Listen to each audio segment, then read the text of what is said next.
One thing we love about the Bennetts British Superbike Championship is that the riders do incredible things like this on a Sunday. But then Monday morning, many return to work and earn an honest living throughout the week. We followed FS3 Racing's Lee Jackson for a day on the tools.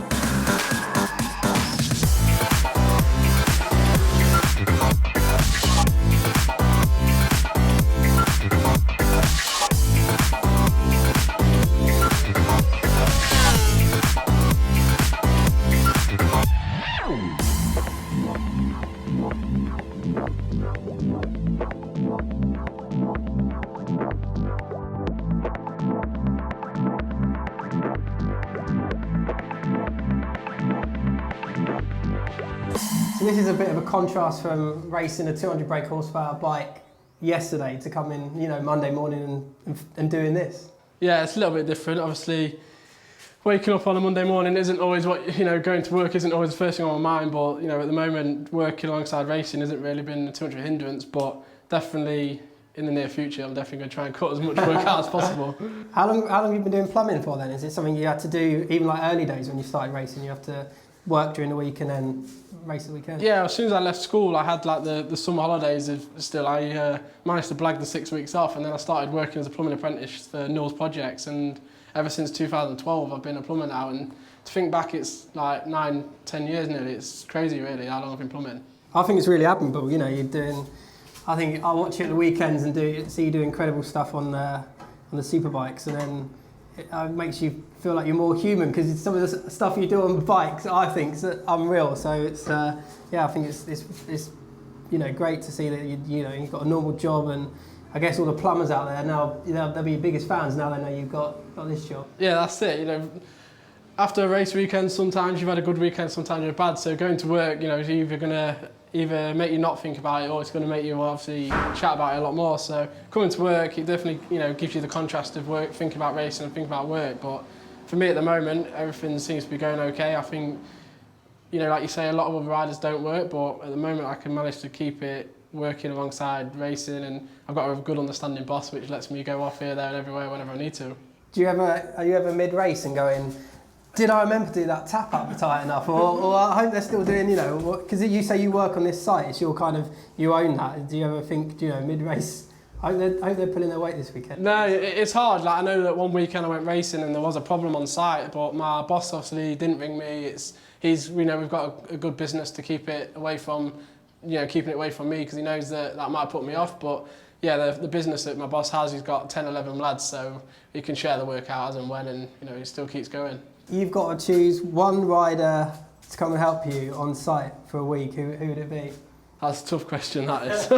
Who do I trust? Who'd pull their weight and who'd... I don't know, that's a tough one. I know that Tommy Bridewell, I've seen his house renovation projects, so he'd probably be a good guy to have in your back. But yeah, maybe if I'm picking someone in superbikes, then definitely Tommy. But to be fair, on this site I do work alongside two other racers. There's Matt and Harry Trudove, they work on this site day in, day out as well, and I'd say that they put in harder graft than me sometimes. So. And what about then switching it? What's one rider you wouldn't want working with you? God, having spent some time with him pit biking, maybe Carl Ride. He's definitely one that's just... Who's good riding in the wet? Because if you're working in these like shower rooms and stuff, you need someone that's got good skills. Well, you're saying following my plumbing work, there's a lot of leaks. Yeah, definitely. It's definitely a good contrast in what we do, and keeps me grounded for the time being. What's in your tool bag? Is there one tool that you'd recommend to use on your superbike, or could you use on your superbike?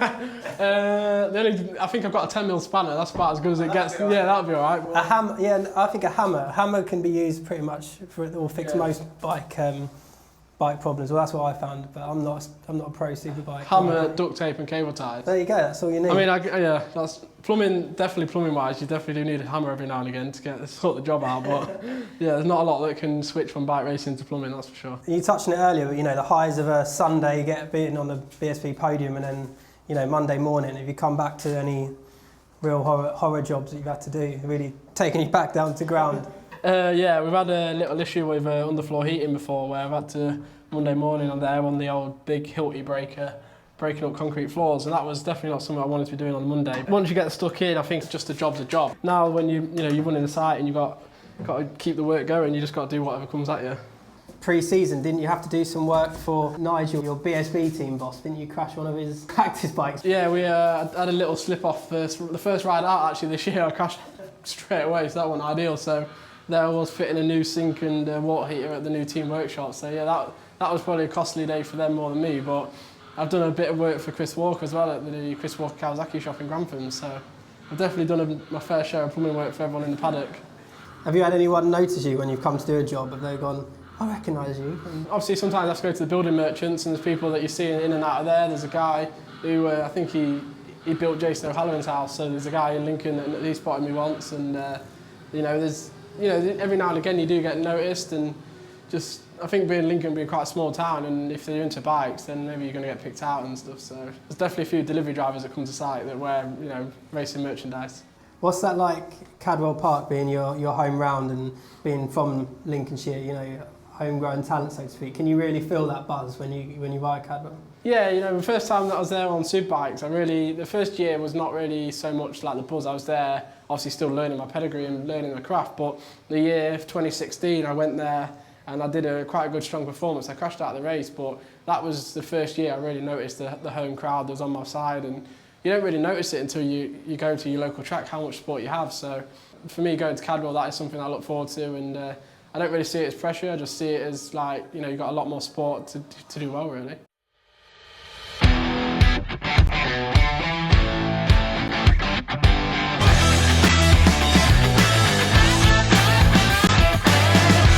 I mean, this is an absolute Aladdin's cave, but this for me, being a two-stroke and the livery on that, what's the history behind this little beauty?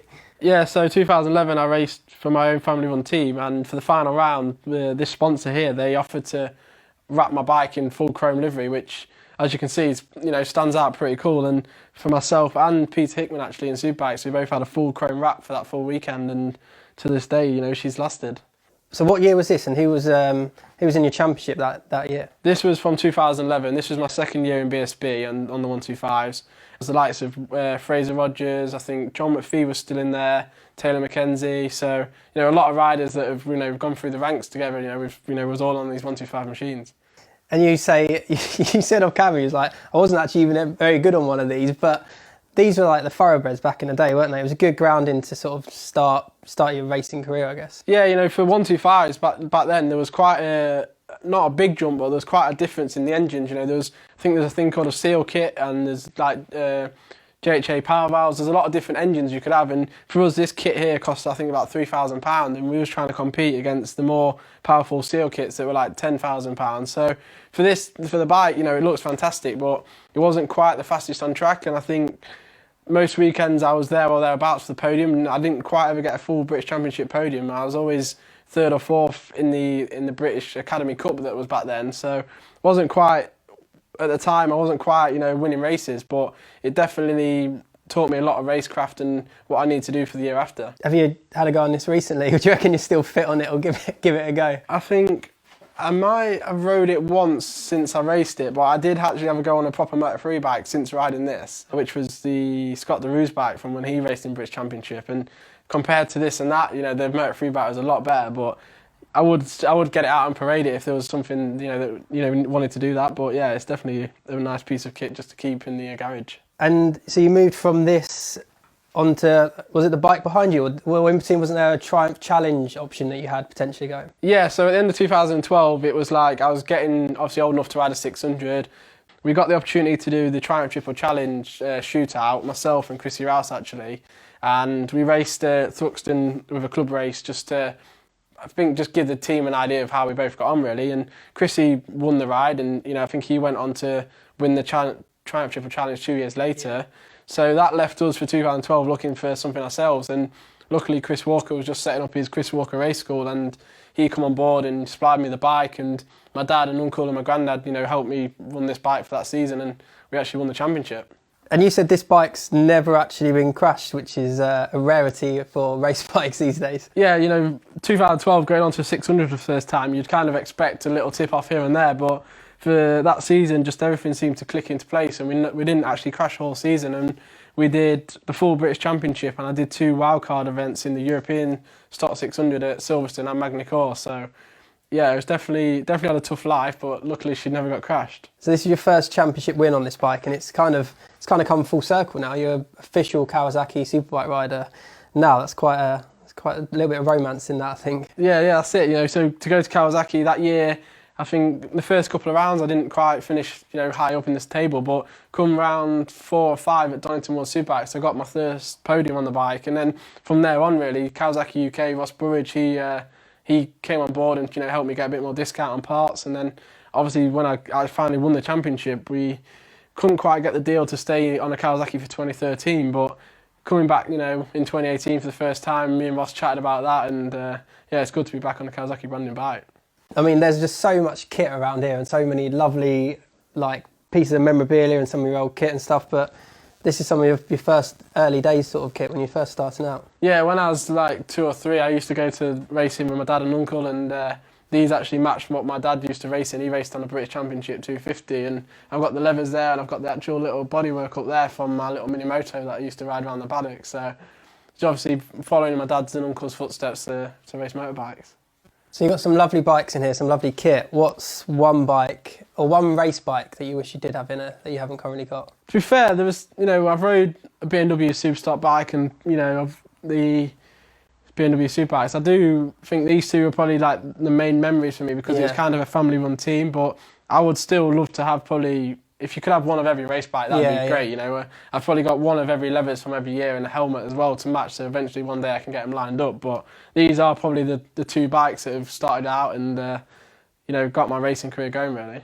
Yeah, it's nice you still got them. It's quite a rarity to see that. Some guys and riders have to sell on their bikes to fund next year's racing, so it's lovely you've still got them. Yeah, luckily this bike came from my dad's actual work boss. It was like a 1995 frame that started out, and obviously over the years we upgraded it. So, this is quite a nice piece of kit to keep and have the memories, really. And you've got your 3 pit bikes over here because everyone needs 3 of them. That's just greedy. Come on, why you got so many?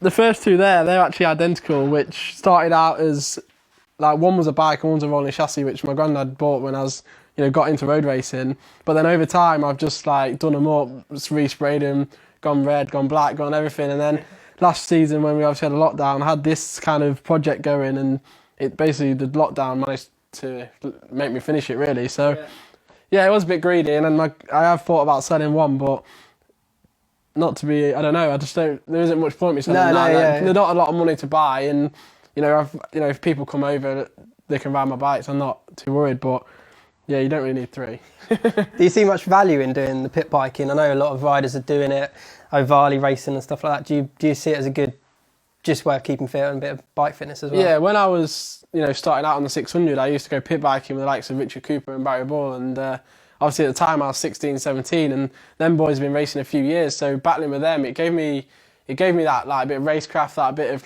getting bullied on the pit bikes, because you think you don't get hurt, but obviously you can, and there's a lot of times where we was all battling and cutting each other up, so I definitely think there's a value in that, and because they're so similar and the engines are so matched, you've got to think how to overtake, and I think for a young rider these days, it definitely gives you some racecraft in undertaking, overtaking everything, so it's definitely a value, and also with the tracks not being in great condition, they're not going to be 100% grippy, so you got a lot of movement coming from the bike, and it definitely does help when you get on a bigger bike.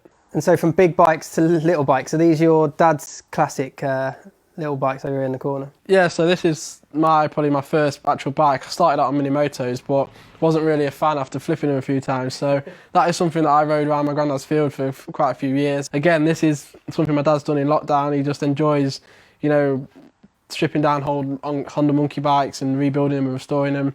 And, it's quite similar to a pit bike, so he don't mind tinkering with the engines and giving himself something to do. He hasn't given that a run out yet on a pit bike day of you and Coops, has he? No, to be fair to my dad, I've got him out pit biking once before, and I think the last memory was him taking someone out, so I think he just prefers coming to watch and giving me some abuse now. Because you've got there's some rich racing history, isn't it? Did you say your dad raced and your uncle raced as well? Yeah, my dad raced 250s alongside my uncle, who raced 125 and 250. And then in about 2001, the 250 class got stopped in British Championship. So that's when my dad went on to just be a mechanic for my uncle. And my uncle kind of went through the ranks of British Supersport, British Superbikes, and then he won the Superstock 1000 Championship in 2005. So definitely got some good history behind me and a lot of good knowledge that they can help me with. And we've just rudely interrupted you packing up for Cadwell Park this weekend and seen a set of your levers in the background. You're not going to forget them, are they? Are they crash ones though? They can be left there. Yeah, these are now hung in the garage. They're the evidence of what happened a few rounds ago, so they're going to get left behind this weekend, and hopefully that's not going to happen. So no, hopefully not. Does that? I mean, now you're an official factory rider. You get some great sponsors and lever sponsors and that. Is this, you still pinch yourself when you have this support and you can just turn, not reuse levers like that, but just have them hung up there, not having to restitch them. You get a full new set of levers ready for whenever you need them. Yeah, that's it. Luckily the RST have done me 2 new suits for the remainder of the season, but I think having grown up in the paddock and seeing what goes on, I'm still that guy that'll turn my knee slide around. I'll still get the most out of it, and I'm still grateful for everything that I get. And I was once that little kid that would go around nicking knee sliders off other riders, and I'm probably sure somewhere in here there's a bag of knee sliders that I used to collect off other people and get them to sign it and then keep them in my collection. Oh well, what a collection! What a garage! I'm totally envious, and I'm jealous that you've got this. But yeah, thanks for showing us around. It's some collection. No worries, thank you.